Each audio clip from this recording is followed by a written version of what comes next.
This time, let your brother have a baby. You can have another one later. I told my parents I was pregnant. Then my mom said something shocking.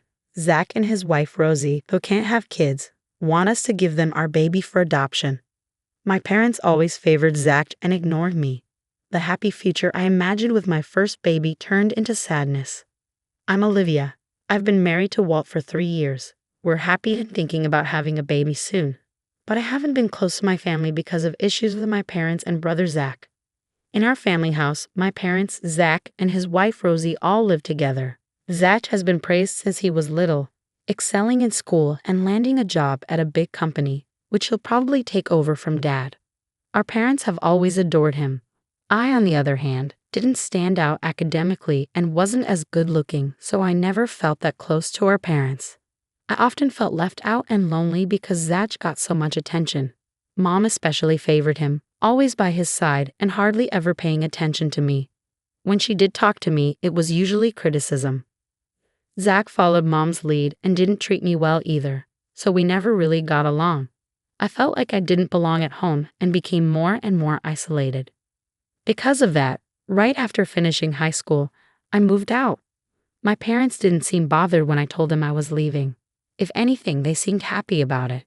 After leaving, I found a job, and 3 years later, I married Walt, who was in the same class as me.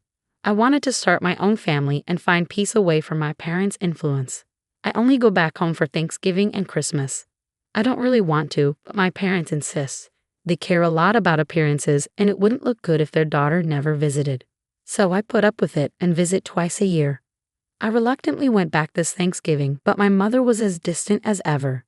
"You and your husband are still not that impressive," she said, dampening the festive atmosphere. She started being sarcastic right away. She only called us back to say such things. If she's going to be like this, she shouldn't even bother calling, I thought, trying to ignore her sarcasm. But she kept going. "We're worried about you. You two live so modestly. We always think you'll come asking for money. My family is pretty wealthy, but since I left, I've never asked for financial help. Walt and I manage fine on our own earnings. We even send them proper birthday gifts." "We would never do that," I quickly replied to her unfounded accusation. Then she said, "But you two are still earning modestly, right?" and turned to look at Walt next to me. "Walt, you're still at that detective agency, right? How long do you plan to stick with that questionable job? Aren't you embarrassed?" Indeed, Walt works as a detective, something she always mocks. She sees detective work as sketchy and inferior to regular jobs. As Walt tried to explain his job to her, Zach jumped in. "Mom, there's no point in even listening to that. Detective work is shady, something nobody respectable does. It's a job for people beneath us. The pay must be peanuts compared to mine," showing off his superiority. Zach shared her disdain for detective work, a sentiment we've heard since we got married. Walt stayed quiet, but I felt upset that his job was being dismissed outright. Walt has always been my support, understanding what my family is like since our college days. That's why he always joins me when we visit my parents, not wanting to leave me alone. Even though he knows it won't be pleasant, I still feel guilty about it. Like many visits before, this one ended on a sour note. Around that time, we decided to live modestly together, unaffected by my family's opinions. Something amazing happened in our 3rd year of marriage. I found out I was pregnant. I was thrilled to be expecting our first child. Knowing how my parents always put me down, I felt like I had to share the news with them, so I went to our family home to tell them.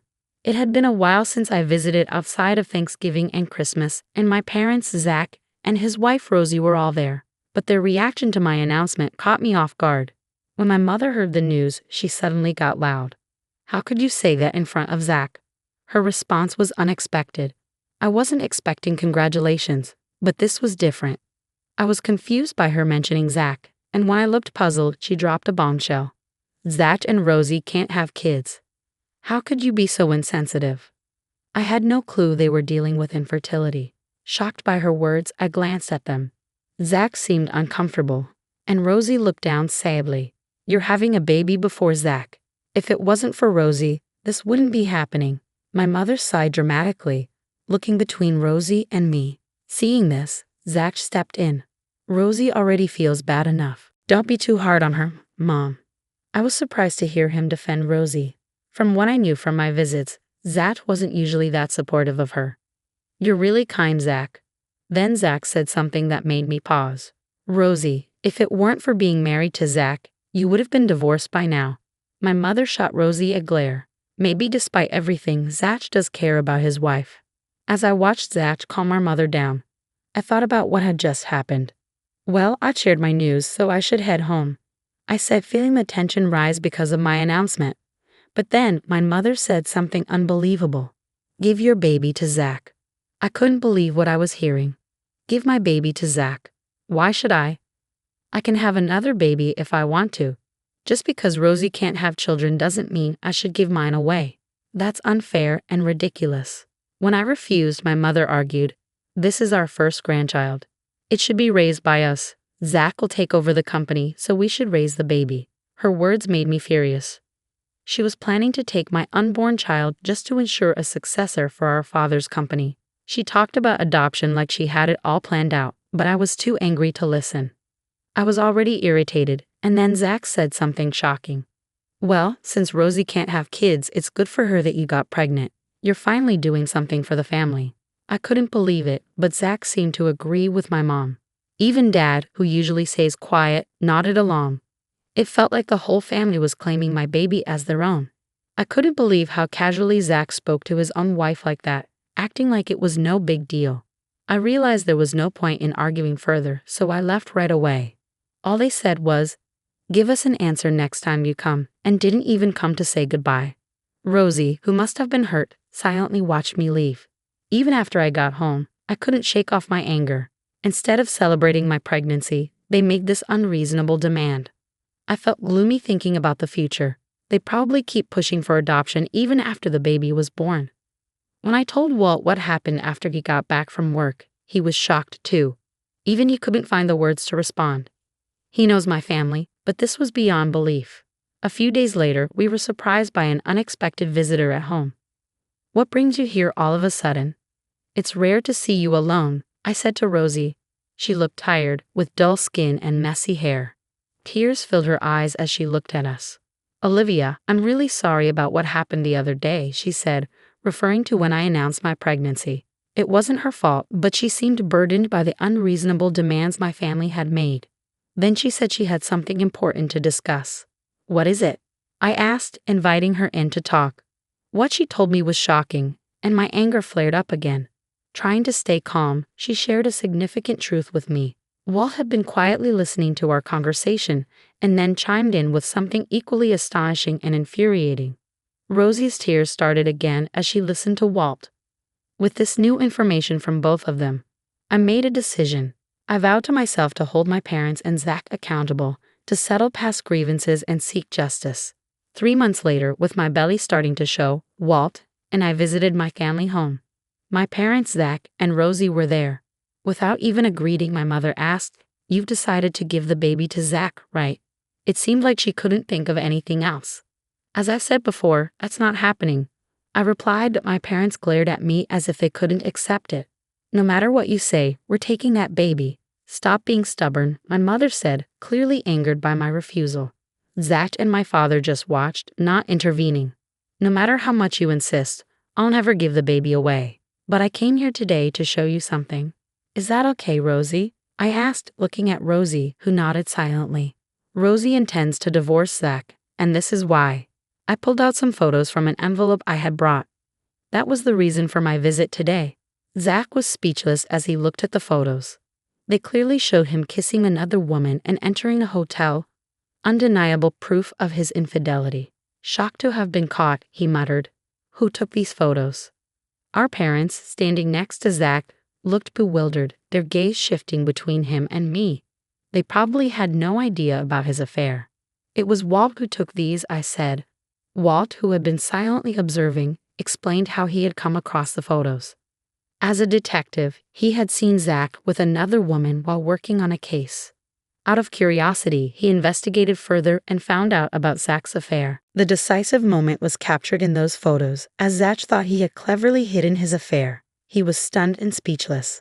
"Adultery is grounds for divorce. You need to compensate Rosie properly," I said, breaking the tense silence. But Zach, instead of apologizing, blamed Rosie for his actions. "Yeah, it's your fault, Rosie. You're so incompetent. I'm just having a little fun outside," he said, with our mother backing him up, trying to shift the blame away from Zach.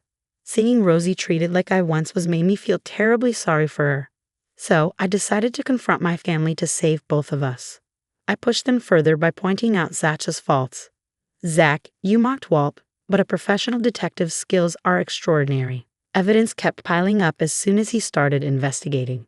And we found out something shocking about your mistress," I said, watching my parents tense up, wondering what would come next. "The woman you're seeing seems to be the daughter of a mafia boss," I revealed, watching Zach freeze in shock. He must not have known that. My mother screamed, "What? Is that true?" Upon hearing the revelation, she collapsed to the ground, covering her face, while my father looked terrified. "Zach, you were pretending to be single, right?" I asked, and Zach started to panic. "No, I didn't know either." Our parents, who had been so authoritative just moments ago, were now completely bewildered by this unexpected revelation. Then Rosie spoke up amidst the confusion. "You didn't just deceive your mistress, did you?" Her words brought tension back into the room. She repeated what she had told me during her visit. "You're infertile, aren't you?" Zach's face betrayed a look of realization. Our parents stared at him in shock. They had blamed Rosie for their infertility issues, but the truth was it was Zach himself. "Did you know, Rosie?" That was all he could manage to say. Our stunned parents struggled to find their next words, visibly shaken by the revelation. Rosie delivered the final blow. I found out accidentally while cleaning the room. She had stumbled upon his infertility diagnosis hidden in his desk drawer. Unable to admit it to his loving parents, Zach had kept this fact a secret and blamed Rosie for their infertility. Believing his words, our parents had unfairly blamed Rosie. His protective comments about Rosie when I announced my pregnancy were probably driven by his guilt over the issue. Blamed for something she had no control over, Rosie suffered every day. As the conversation turned to the topic of taking my child, Rosie spoke with a calm, unchanged expression. Meanwhile, my parents, just learning the shocking truth, were in a panic. "To think Zach will never have a child, that's just," my mother began, despairing at the thought of not having a grandchild. But then she turned her hysterical anger towards him. "You knew it was your fault, yet you blamed your wife. Did you cheat because you knew you were infertile? How come my son stooped so low? Oh dear, why did this happen?" She vented her frustration at him. Finally, Zach spoke, offering a pitiful explanation. "I was shocked to find out I was infertile. I felt guilty for not giving you a grandchild. When I found out Olivia was pregnant with a boy, it just seemed convenient." His words filled me with contempt. Pushing aside my anger, I delivered the final blow to the three of them. "Your selfish actions hurt Rosie and me. And Zach, you had an affair with such a dangerous person. Mom and Dad, you'll have to face the consequences of your actions. You've hurt so many people, now it's time to face the music." My words prompted them to apologize, their earlier bravado gone. Where did that confidence go when you asked me to give up my son? I looked at them with disdain, feeling as though I was looking at garbage. Beside me, Rosie remained silent, her gaze fixed ahead, silently conveying the depth of her sorrow. Tough times lay ahead for Zach and my parents. When the father of Zach's mistress discovered the affair, they were summoned and forced to apologize repeatedly. Despite ending the affair, Zach had to pay a hefty compensation for deceiving the woman. The amount was staggering, teaching them the harsh consequences of getting involved with such people. As a result, our family home descended into chaos. My father had to step down as company president due to the public scandal, and my mother became isolated, shunned by the neighbors, and withdrawing into herself. Their relationship became hostile, constantly arguing over Zach's actions. Zach lost his job after the scandal reached his company, and to add to his troubles, his divorce with Rosie was finalized. Struggling with unemployment and financial burdens, Zach found himself trapped in a cycle of relentless work. Around the time Rosie successfully left the family home, I gave birth to a healthy baby boy. Both the baby and I were in good health, and I reveled in the joy of welcoming new life.